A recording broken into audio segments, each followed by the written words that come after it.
Press the Lord, जय मसीह की। फिर से आप लोगों का प्रार्थना जीवन चैनल पे मैं स्वागत करता हूँ। आइए आज का बाइबल पवित्र वचन है इब्रानियों उसका 4 अध्याय 15 और 16 वचन को देखते हैं।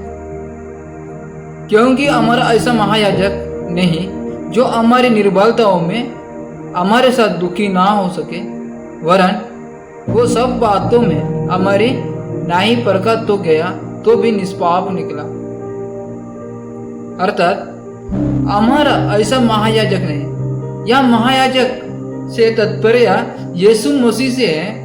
पुराने नियम में महायाजक लोगों और परमेश्वर के बीच में मध्यस्थ होता था, परंतु यीशु सबसे बड़ा और सिद्ध महायाजक है जो हमारी निर्बलताओं में हमारे साथ दुखी ना हो सके। इसका अर्थ है कि यीशु हमारी निर्बलताओं, पीड़ाओं और संघर्षों को समझते हैं। वे मनुष्य बनकर इस संसार में आए, इसलिए उन्होंने दुख, भूख, प्रलोभन, अस्वीकृत और पीड़ा सब कुछ अनुभव किया। इसलिए जब हम दुखी होते हैं तो वे केवल हमें देखते नहीं, वे हमारे साथ दुखी होते हैं, वरन वो सब बातों में हमारी न्याय परखा तो गया। यीशु ने भी जीवन के हर क्षेत्र में परीक्षा का सामना किया, जैसे हम करते हैं, शारीरिक, मानसिक, आत्मिक रूप से। उन्होंने संसार के हर प्रलोभन को झेला ताकि वे हमें पूरी तरह समझा सके, तो भी निष्पाप निकला। अंतर यह था कि उन्होंने कभी पाप नहीं किया। वे हर परीक्षा में विजयी रहे ताकि हमें पाप पर जय पाने का उदाहरण दे सके। और 16 वचन, इसलिए आओ हम अनुग्रह के सिंहासन के निकट यह बांधकर चले कि हम पर दया हो हर और वो अनुग्रह पाए जो आवश्यकता के समय हमारी सहायता करे।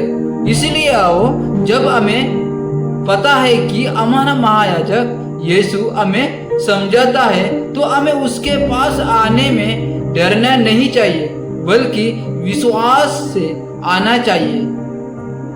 हम अनुग्रह के सिंहासन के निकट यह बांधकर चले। अनुग्रह का सिंहासन परमेश्वर का स्थान है, जहाँ से वो क्षमा, दया और कृपा मिलती है।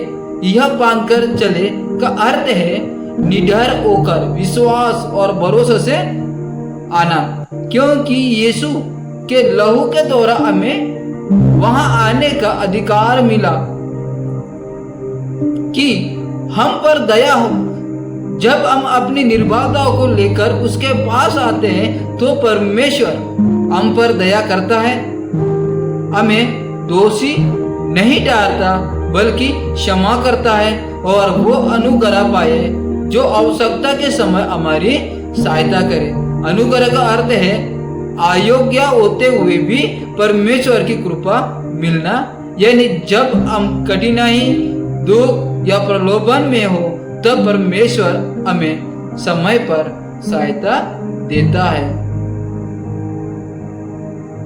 जब हम अपनी दुर्बलताओं, पापों या संघर्षों के कारण नीरस महसूस हो तो हमें यीशु के पास निडर होकर आना चाहिए ताकि हम उसकी दया और अनुग्रह से सहायता पा सके। आमीन।